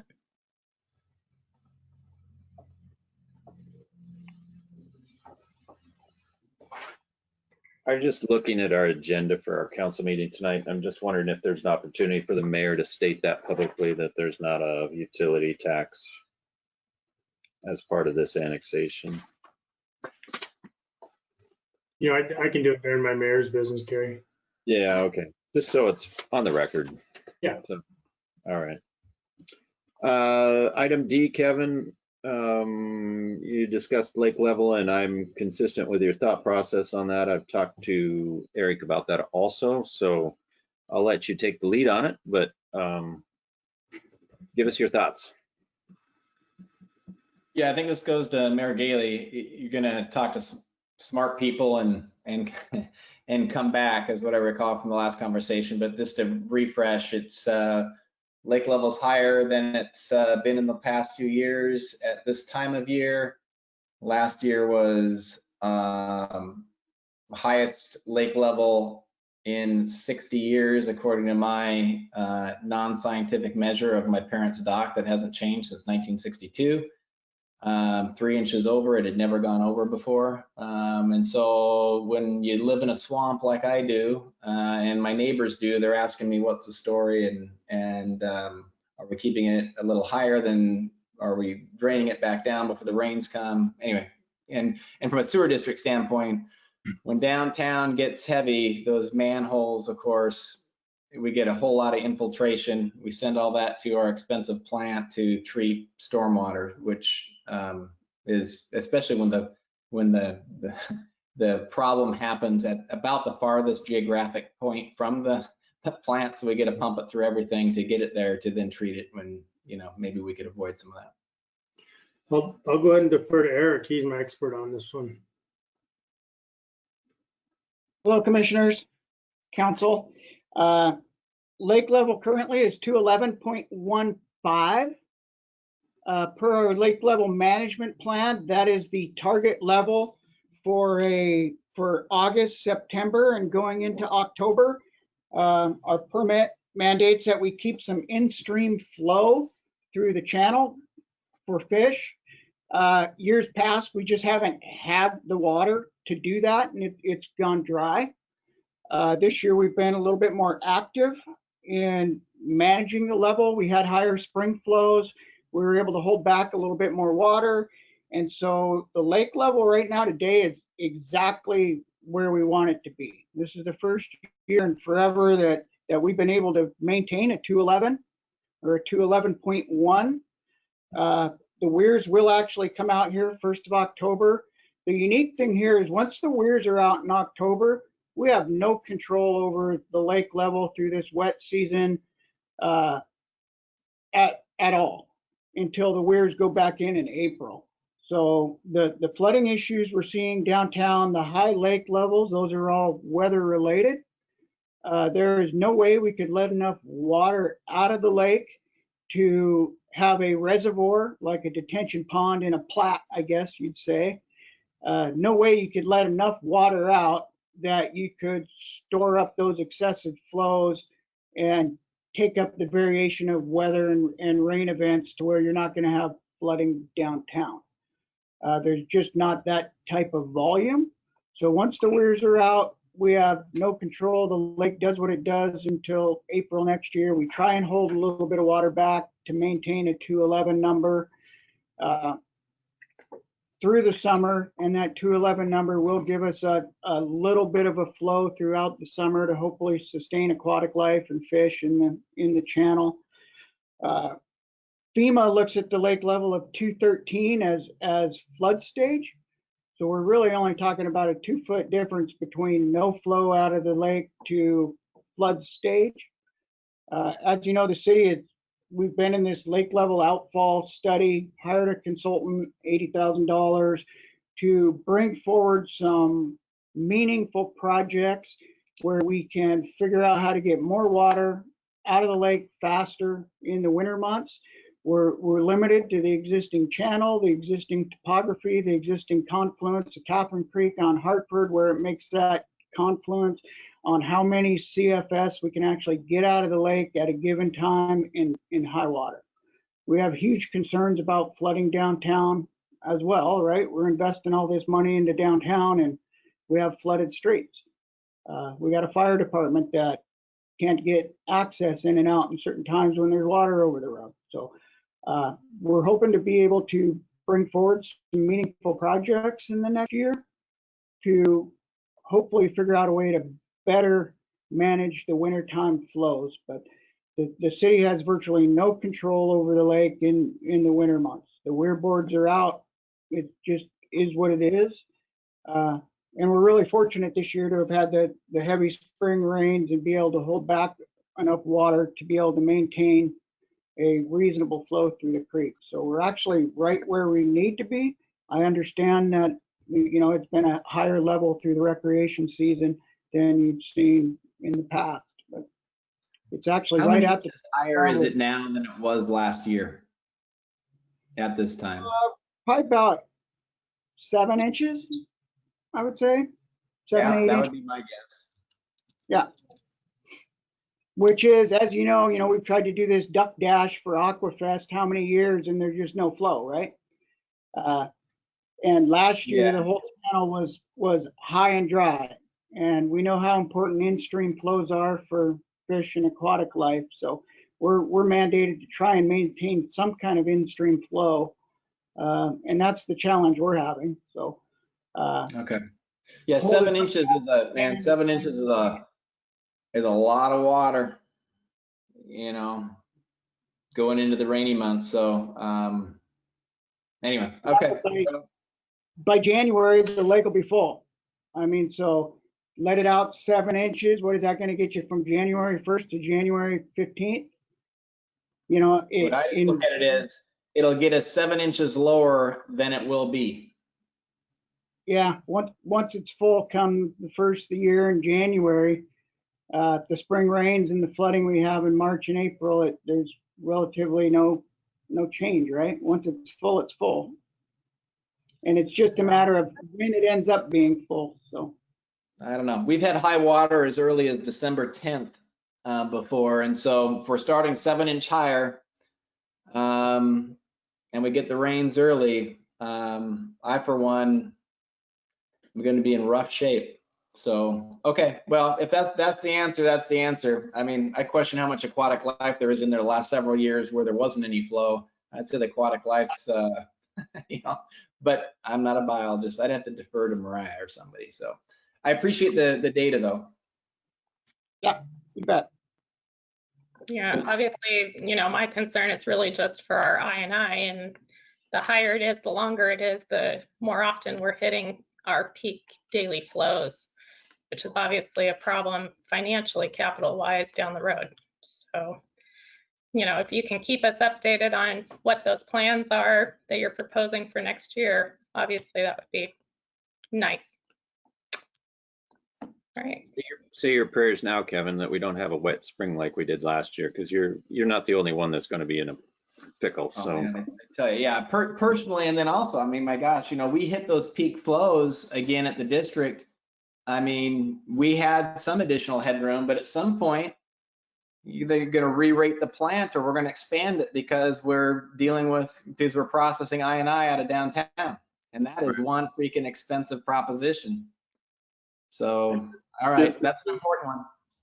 And the district is going to be taking steps next year to replace a majority of the pipe that is in the area of downtown that floods the most and where we see the majority of our I&I. And we're also, with this comp planning period, we're setting about a half dozen flow monitors in strategic locations to try to pin down exactly where our I&I is coming from. And then we'll be able to have a more directed recommendation on where to spend our capital money on. Jonathan, I'm happy to buy as much 3M 5200 below the waterline marine grade adhesive to seal man covers as we need. So just let me know. Well, yeah. I think the problem will be getting back into them if we need to. So we'll have to. There is that adhesive remover. Fair enough. Okay, let's move along. Item E, Riley Group. Gene, that's you, I believe. Yeah, we received the report back, and the report told us that the next step would be to go out and do some core borings. And it was my recommendation to council a week or so ago to go ahead and perform that work. That's common practice that I've always followed when purchasing or taking on properties, is that we need to know what we're getting. And so to spend the $27,000 to take the next step, get the core borings, is money well spent in my perspective, and council agreed with that. So that is the next step. I did let Tanya know that. The Riley Group will be scheduling with her to go out there and do those borings, and then we'll have those results. So obviously, if the district wants to participate in helping with that cost, it would be welcome, but it's not. So this one drives me a bit crazy because I'm good with whatever diligence the city wants to do on the property, but we set a timeline. Well, we've been at this for about 3 years, right? We had a track going on with the tribes. City said, hey, we want to take a look. Absolutely, no problem. We press pause. We do a little dance around, well, we really want the district to hang on to it forever, but not now. We kind of got through that. Nope. Hey, 9 months is plenty of time for us to do our due diligence around this. We'll let you know. We'll give you a decision by the end of September. And so to me, I'm agnostic on what the process is, but by gosh, we aren't going to make September now, right? If we're going to do core, you guys going to do other stuff. So can somebody, I thought we had a line that said September you'll have a decision. And if that's not the case, what is that line so we can have some certainty 3 years later and wanting to surplus this property? Hey, Gene, when will we get those sample tests back?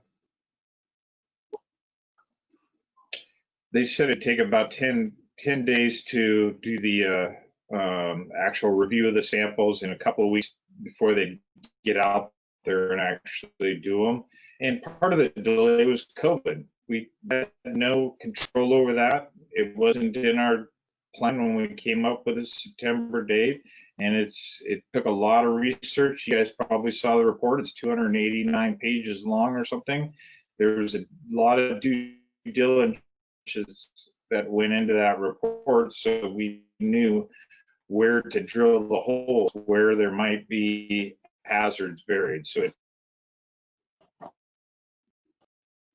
okay, so again, I'm fine with whatever due diligence, and I get the COVID thing. So October 31st decision? I mean, and the thing about it is I thought this report, and that's why I asked the questions last time we were together, or maybe it was in our board meeting. What's the process? What's the next step? Well, the next step is we'll discuss it at the utility committee, and then it'll go in front of the board, and yes, you should be able to have a decision. That's what I heard. Now, maybe I misunderstood or didn't listen carefully enough, but that's the direction I thought we're on this thing. I didn't think this was a report for another report or another study. So I don't care about the steps.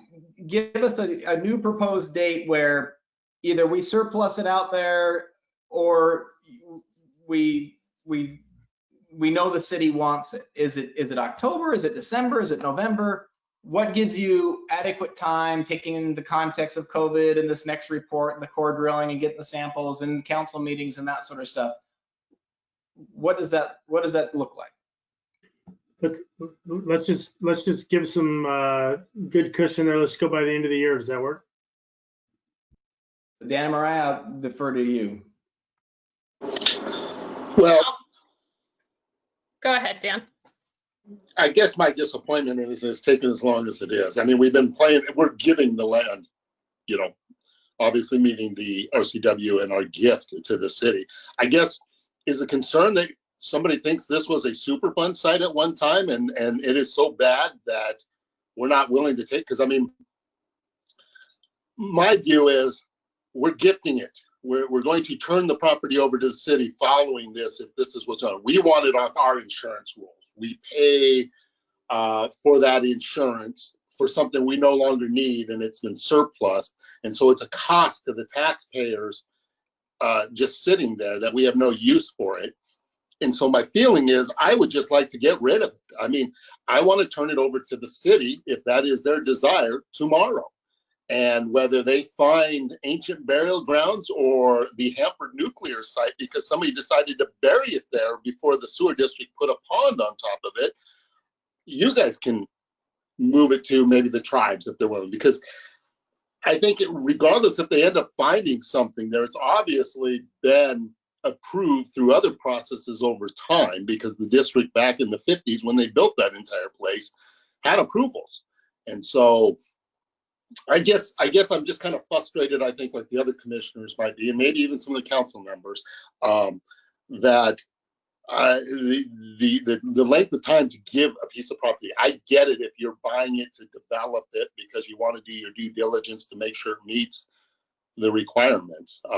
We're just gifting this piece of property to a municipal corporation, whether it's the city or a sovereign nation as the tribes, so they can put it back to what it was like before it was disturbed originally by you know, the district and the builders of the slough itself. So I guess I just want it off our books. I mean, at this point, I was kind of surprised when I got that report from the Riley Group. It just really pretty much, it almost, I'm thinking, are they trying to sell us something once again? I mean, I didn't feel like they actually told us anything other than, hey, if you spend another additional amount of dollars, we'll tell you what the core sampling will be. So that's where I'm coming from. And I guess that's just one of the frustrations. If we knew it was going to take a long time, and yes, I believe COVID played parts of this, but I'm kind of amazed how hard it is to give something away. Well, and Brett, the date used to be the end of last year, and we moved it to September. So it is disappointing that we're moving it a whole year then from the original date. And then to the idea that, you know, the Riley Group's going to be done in maybe 10 days with that soil report and stuff. How many times did you come back to us say, oh, they're not done yet, they're not done yet with the first report? So I would be skeptical if they're really able to get it done in 10 days. So they haven't contacted me yet either. So I think it's going to be more than the 10 days, just FYI. Yeah. Yep, I understand all those concerns and issues and got it. I don't know what to tell you. We just don't have the test back, but maybe that's something that we can sit back and decide within the city, that maybe we do take Dan's advice and just take it without the test. Here's what I would make a recommendation, and we can take this on motion and take a vote if you'd like. I could make a recommendation that we provide the city until December 24th.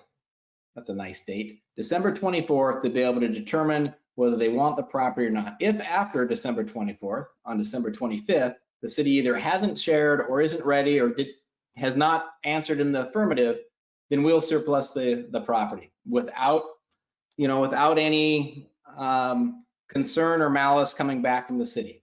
Is that fair? Before you discuss it, let's make it December 23rd because both entities are closed on the 24th. 23rd, okay, very good. Kevin, Mariah, and Dan, I would, I share your frustration. It's kind of like, wow. And Gene, I get the phase 1, phase 2 deal. I've done it before on projects. Phase 1 is a process that you identify things as to what the probability is. And I guess I'm looking from a standpoint, the report came back and kind of said, yeah, there might be, but nothing definitive, and showed us what the past history of the property was. What's our liability if we just say, let's roll the dice, we'll just take it? Maybe said a different way, Gary, what's a liability We to the can cer- ratepayer that's different if you take it? That liability to the ratepayer is zero difference, right? To the sewer, you're talking the sewer district? No, I'm saying either way. I mean, it's the same constituents that we serve, right? Right. So if we have a problem sitting here, it's the same ratepayer that has to deal with it. If it's sitting with the city, it's the same ratepayer that ends up having to deal with it.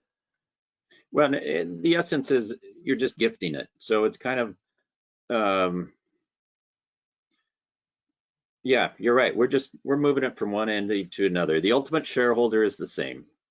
So I guess, Gene, what, from a legal standpoint, and I know you're not an attorney, but okay, so we find something out there 2 years from now, we have some soil remediation to do.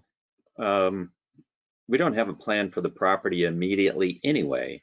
And so, I guess my feeling is if we reported that back to the sewer district November 15th or whatever, they'd probably say, so what are we going to do about it? So I guess I'm just saying, why don't we just cut to the chase and just say, let's recognize there might be a slight chance that there's a problem with the property, and there's probably a greater chance there's not a problem with the property. So why don't we just move forward and just say, hey, we'll accept your gift and thank you.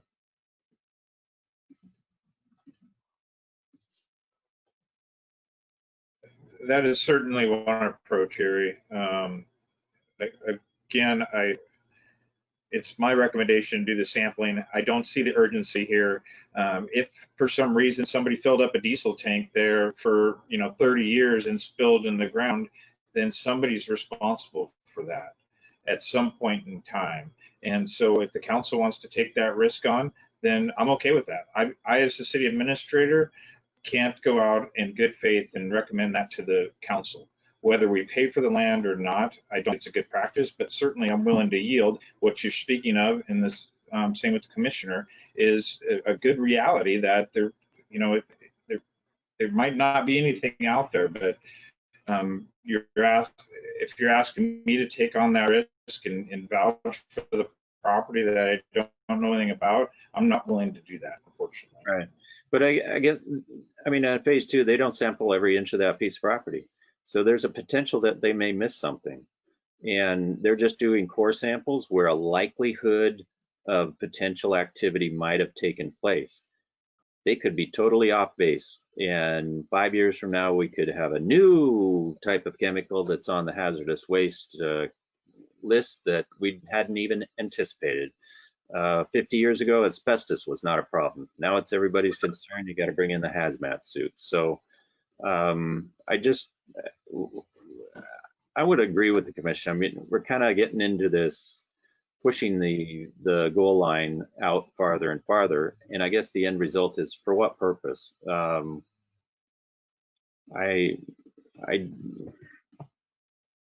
It was farmland before the sewer treatment plant, and flooded how many times over the centuries. It became a sewer treatment plant, and it is what it is. So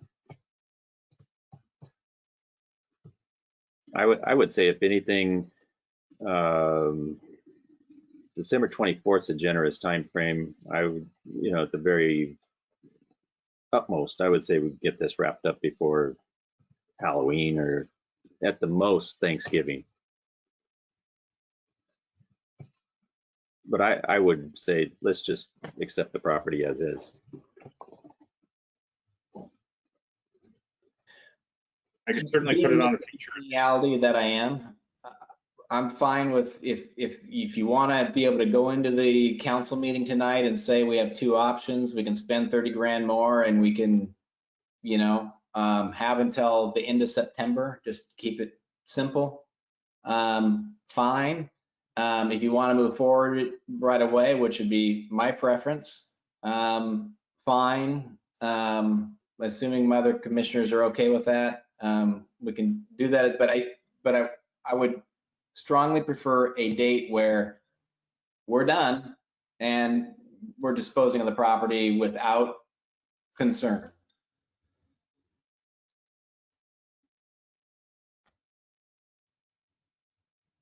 Dan and Mariah, are you okay with that approach? Any concern there?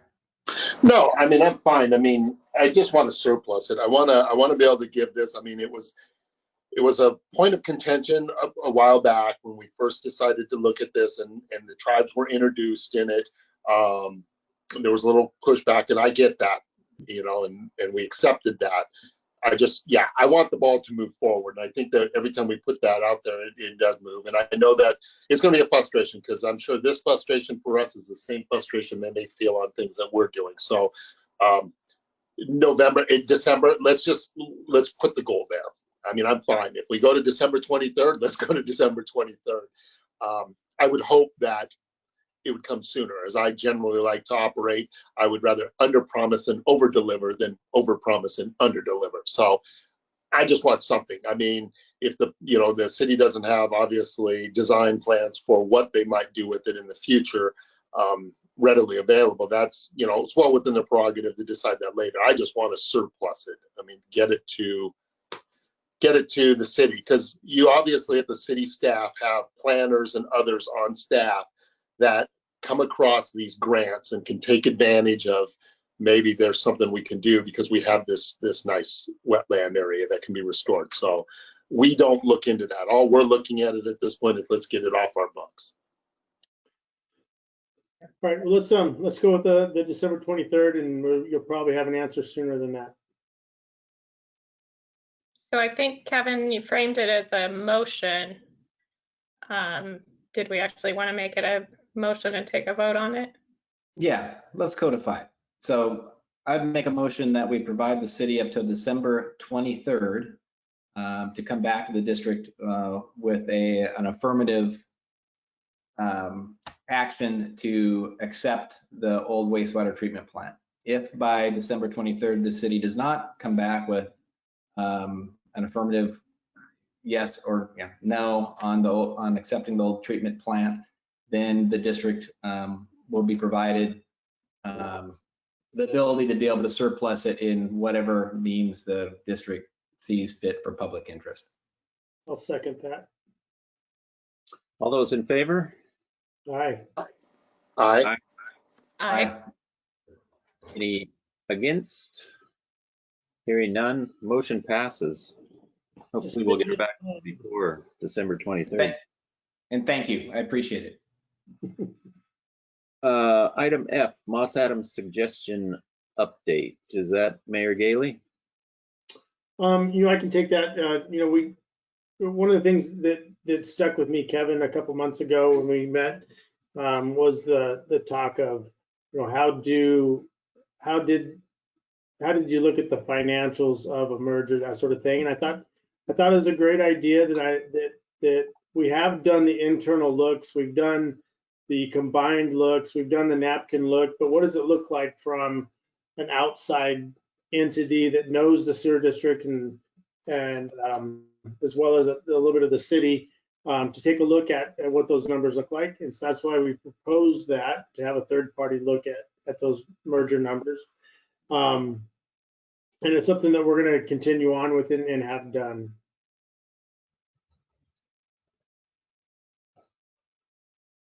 So, I mean, go ahead, Kevin, if you wanted to jump in, but a couple of the things that we had identified was currently we don't have on the books an open decision to accelerate the merger. Another thing is currently with COVID and the way staffing is, we didn't have a couple people to totally dedicate to that.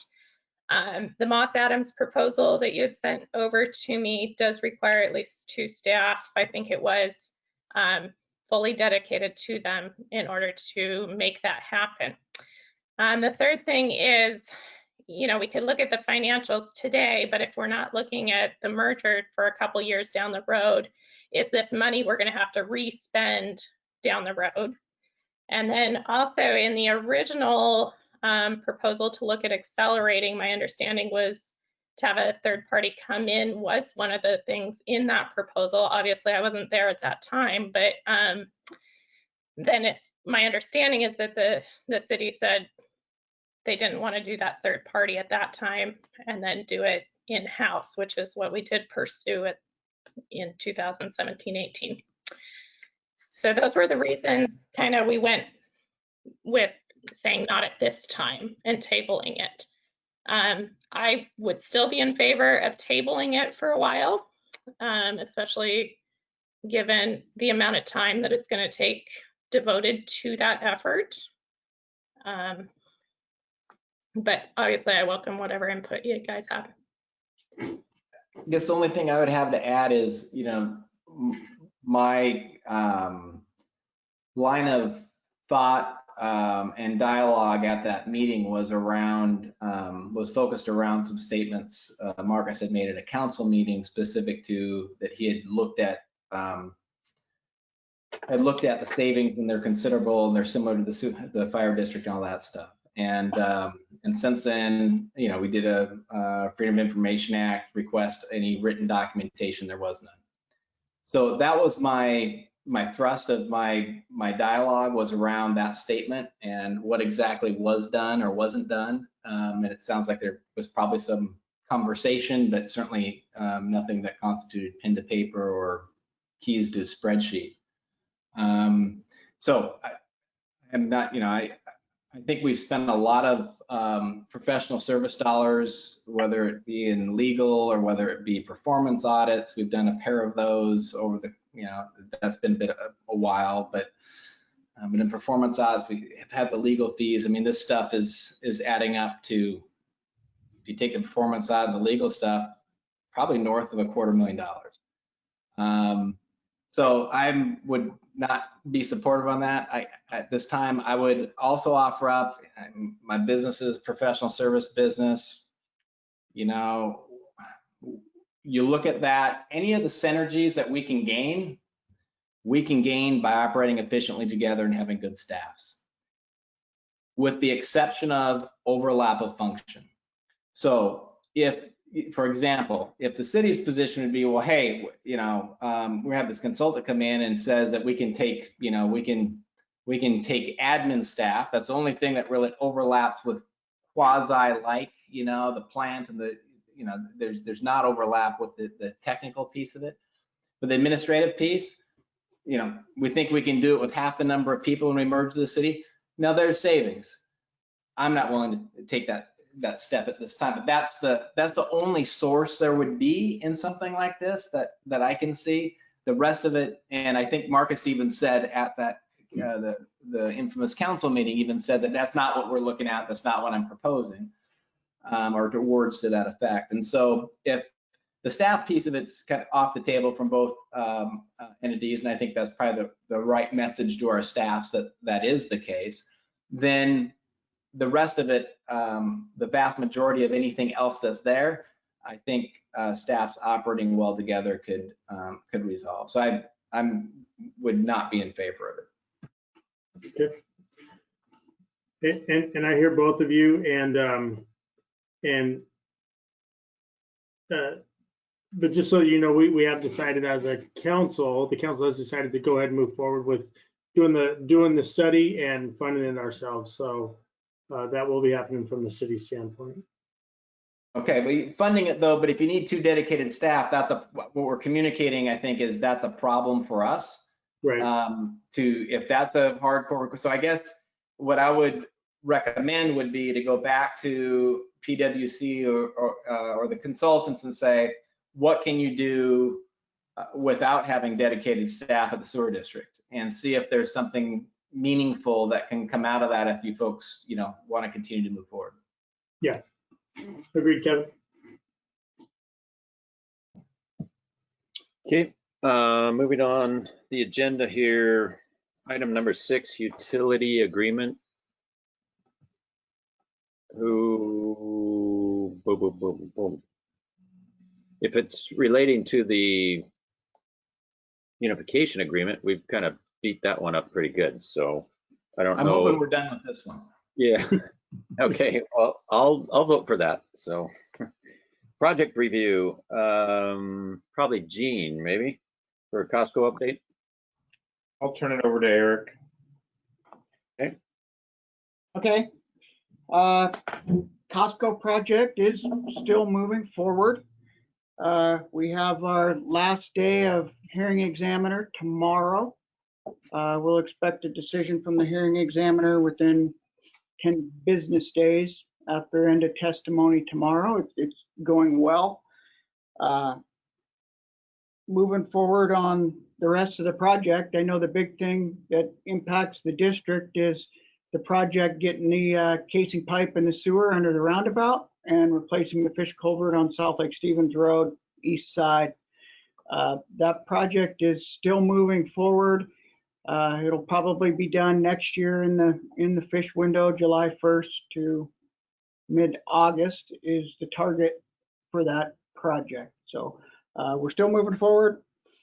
The decamp facility, they're pushing dirt, setting grades, going to do their first concrete pour here coming up this week. At some point, I think we have a change order to propose to the district. I think at the board meeting this week. Is that correct, Jonathan? Did that make the agenda? Yes, it did. Okay. Yeah, 20th Street, final lift on 20th today, eastbound lane. So that's moving forward. The Bat Lane project is working concurrently with that project as we move forward. Still moving forward on the downtown plan here, Festival Street next year. So Jonathan, that's our time to talk about sewer, fixing some of this I&I that you're discussing. We have a sidewalk project next year, 117th. So we'll be inviting you guys to a utility get together. I know we did one for that project last year, but we'll be doing another. Frontier Heights Park is just wrapping up. Playground chips are in today, paths down. Really the only thing we got left to do is hydro seed and finish the parking lot. So that's a great project moving forward too. So we're trying to button up all our projects here for the year and plan for next year's budget. Where do we stand on the Civic Center, the Chapel Hill Civic Center project? I'll let Gene take Kind of fell off on the communication for us. Yeah, Russ went back and talked to the consultant and was a little concerned about the cost of that study, and they sharpened their pencil a bit, but really what they did was kind of spread it out into phases. And so there's a proposal in front of council to fund the first phase of that. And that's for discussion. I think it might even be tonight, actually. It is.